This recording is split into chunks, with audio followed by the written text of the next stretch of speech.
Jack Dempsey, a sensational young tiger with amazing speed and two murderous hands. Jess Willard, the biggest man to hold the title under Marquis of Queensberry rule. Jess has the muscles of a wrestler and the sheer power of a raging bull when his temper's aroused. He stands 6 feet 6 inches in height and weighs 240 pounds. His great arching chest measures 56 inches.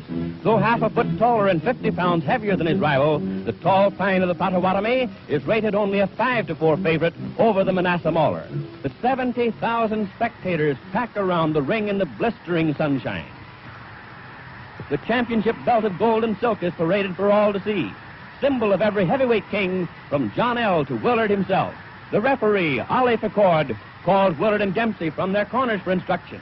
Now you can see what a difference there is in their size. Though a great athlete, the bronze challenger seems almost puny next to the giant he's about to fight. They listen quietly, almost without interest, to a story they know by heart. Sweat beading shoulders and foreheads. The crowd waits tensely. Who'll win? Willard with his fine jab and smashing uppercut, or Dempsey with his speed and the best left hook of all time? Round 1 coming up. The timekeeper jerks his bell cord. Somehow it jams, and Willard doesn't hear the faint sound over the excited yelling. He pauses, looks around, puzzled, doubtful. Say, what's going on around her anyhow? Where's the bell? There it is. So the big fight begins, and Big Jess moves easily into action. The mahogany-hued Dempsey circles, moving in and out with cat-footed quickness. The champion wants to keep Jack at long range with his poking left jab, but Dempsey won't let him do it. He's never still for an instant, bobbing and weaving around. It looks like a test of speed against power, and Willard has no chance to get set against Dempsey's speed. At such a pace, there's a lot of missing and a lot of clinching. It's bound to be that way, but it's only a warm-up so far. Each is trying to figure out the other's defense, to open him up, nail him with a punch. The challenger crowds keeps on crowding. The instant he's in the open, he moves back again. His left whips in tirelessly and often. The blows miss or graze Willard. Dempsey hasn't the range yet. Jess holds whenever he can, but that's Jack's meat. Nobody's strong enough to tie him up for long, and trying to hit him is like trying to hit a sunbeam that moves away.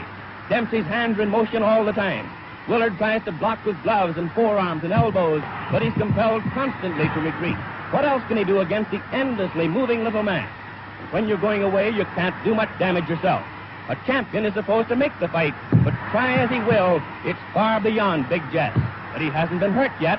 For all the charging, for all the blows, the tall pine has suffered no injury. He's clever, knows how to handle himself, and in spite of his great size, he moves around quickly and gracefully. No, the little man won't get him. They maneuver around the center of the ring. Now watch. There's that big left, and Willard's down. Up. Sure he's up. Dempsey hurt him along the rope, beating away with both hands. There's that left again, and Willard's on the floor for the second time. The champion's dazed, groggy, but he's game. He's up again. The fist drumming on him. And down he goes.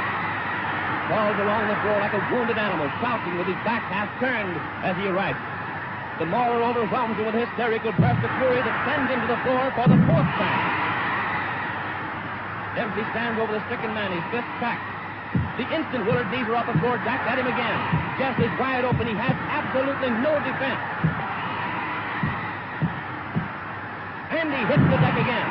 Courage, just plain courage, instinct, whatever it is, flings him blind and staggering up to his feet.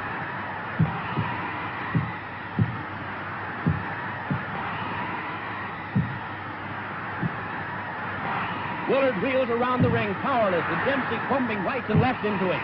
Clear across the opposite corner, and there he's taken it again. How can the man stand it? And there he falls, his gloved hand feeling for the rope, trying to hold himself up. Then, painfully, he drags his racked body to a half-erect position. But a right smashes into his side. Other rights crash to the head, and Willard collapses into a sitting position, dazed and helpless, after the most murderous beating a man ever took in the ring. And there's the bell. But no one hears it. Dempsey turns away. He seems doubtful, puzzled. Turns, and others rush jubilantly into the rope square. It's all over. The quickest heavyweight knockout on record.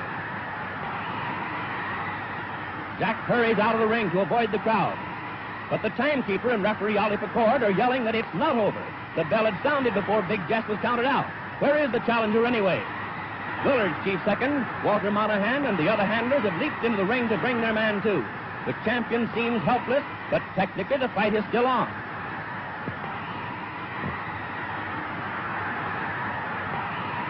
Doc turns, rushes to the rope. Jack, hey Dempsey, come back, come back.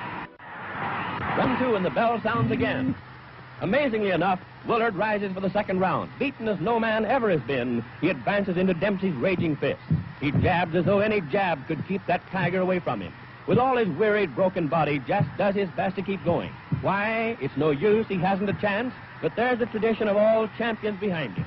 He has to fight even when he has nothing left to fight with. Jess may not have been a great champion, but no braver man ever laced on a pair of gloves. If he quit under punishment, no one would blame him. It's courage, nothing but magnificent courage that's holding him on his feet. No matter what he does, he can't get away from that tiger who's stalking him. His arms and legs are heavy with exhaustion. Salt sweat burns the gashes Dempsey's fists have opened. When Jack bores in and hits him, drives him around the ring, he can't muster enough strength for a dangerous punch in return. The seconds and minutes are ticking by faster and faster. There isn't much time left in the round. If he's to get his KO before the bell rings, he'll have to do it in a hurry. But Willard's only thought is to protect himself, and weak and tired as he is, it's no cinch to get him set for the finishing punch, even when he's driven helplessly back against the rope. He wobbles about and flinches, does his best to save himself from his relentless foe. There are only a few seconds remaining now. No chance for a finishing blow. It's too late. Mahler spins the champion around out there in the center of the ring. But there's the bell, and referee Picard sends his men to the corner. Back in just a moment. Round 3, and at the start of the third, there's no easing up in Dempsey's attack. His left hook still thunders. In the clinches, Willard is no longer strong enough to make even a pretense of blocking the uppercuts that shake and hurt him. Still, the clinches are the only sanctuary left him. Out in mid-ring, he's helpless. He's lost all coordination between brain and hand. His efforts are pitiful. He was big and good-looking and smiling when he came into the ring. Now he's a lurching, tottering wreck of a man. Dempsey beats at him, in the body, shifting his attack for a moment from that pitiful face. A new champion's being born here, born in the torrid heat among the yells of 70,000 spectators, born in blood and effort and pain. It's bad for Willard, taking the hammer blows of the ring's greatest puncher, but it's no picnic for the man who's winning either. His lungs strain, his heart beats in his throat, his arms are like lead, but still he carries on that deadly attack. He pours leather at the giant who should have gone down long ago, who would have gone down, but for the heart of a lion and the endurance of a buffalo. Even the spectators are beginning to flinch at the sight. This is no fight, it's a slaughter, a massacre. Big Jess has no more chance than a babe in arms. Look at the heavyweight champion of the world. His face is pounded almost to a pulp. His tired, dazed eyes peer through a mask of blood. It's dripped down over his body, stained his trunk, spotted his legs. Even Dempsey's smeared with the sanguinary fluid. Each time the Maurer goes into the clinch, he gets more of it. Why doesn't the referee stop it? Why? But Ollie Picard comes from the old school. There's only one way for a champion to finish, they say, and that's on his back.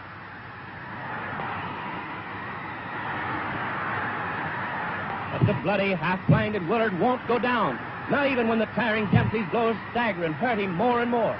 And again the seconds are running out. The round's nearly over. And the impossible has happened again.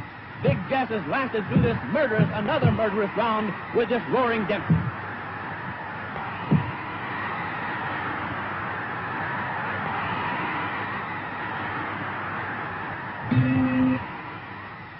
Now coming up for round 4, but Willard can't come out for the 4th round. His nose and cheekbone are fractured, ribs broken, half a dozen teeth knocked out, and he's hardly strength enough to rise and shake hands with his conqueror.